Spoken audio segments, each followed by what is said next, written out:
Now imagine this, like they just have a hunch. That's it.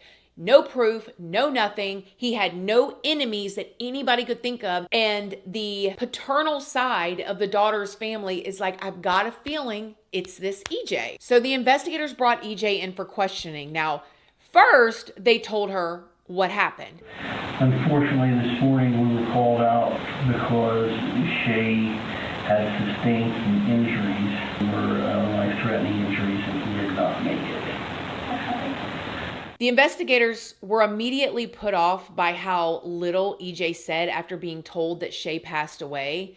He said that he expected a little bit of emotion out of her at least, or that at least she may have some questions, but he says that she didn't have any questions at all. And you got to remember, they're talking to the mother of Shay's daughter. So they're telling her that the father of your daughter is deceased, gone, and we don't know who did it or anything like that, and your daughter will never, ever, ever have her biological father again. And she's like, oh, no questions, no emotion, no anything. Hello, red flag. But that wasn't the only red flag in EJ's interview. She told the investigators the last time she had spoken to Shay was a week prior to his passing.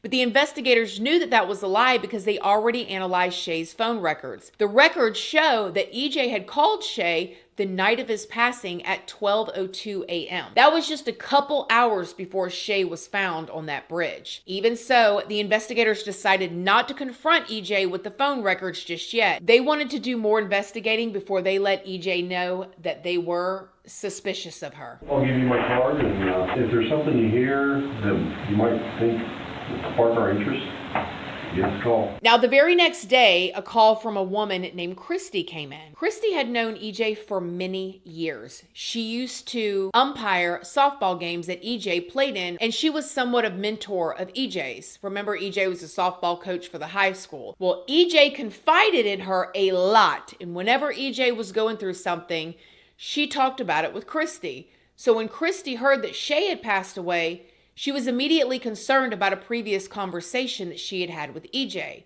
Christie was actually a former police officer, so she knew she had to go into the sheriff's office and tell them everything that she knew. Christie told investigators that she had gotten a call from EJ a few days before Shay's passing. She said that EJ had asked her to babysit for her that weekend. She said that it was a bit strange because EJ had never really asked Christie to babysit for her before, but Christie agreed. I mean, she had always been there for her. She mentored her. She was like, okay. But Christie said that she spent the whole weekend waiting to hear from EJ, but she never called. So she's like, can you keep my daughter for the weekend? Sure. She never shows up with her. Not until after 10 p.m. on Saturday night. Now imagine, I don't know about y'all. I like to be in bed by 8 or 9 o'clock, okay? It is what it is.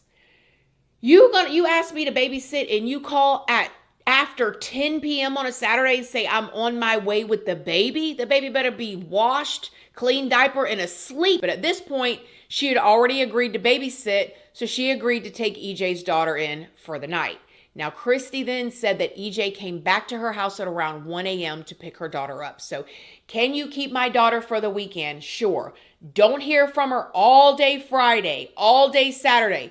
She drops her off at 10 p.m. Saturday and picks her up at 1 a.m. This time, Christie said she straight up asked EJ, what have you been doing tonight? And Christie said that EJ said nothing and was being very standoffish about it. But then Christie said that EJ told her, I can't tell you, but I'm sure you'll hear about it in the paper the next couple days. Christie then told the investigators that in the months leading up to Shay's passing, she noticed that EJ always had an 18-year-old girl named Shelby in the car with her when she came to her house. Now, EJ used to be Shelby's high school softball coach, and this is when it gets even more sticky and disgusting to me. Now, again, at the time, Shelby was 18 years old and EJ was 29.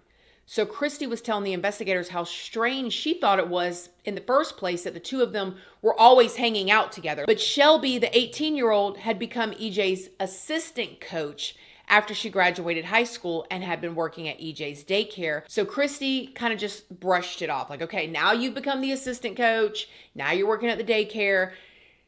she pushed it out of her mind. The investigators had heard Shelby's name come up before from Shay's family. See, Shay's family told the investigators about Shelby because they too thought her relationship was weird. They felt like Shelby and EJ were always together, to the point where a lot of people wondered if their relationship was more than just a friendship or a business partnership, if you know what I mean.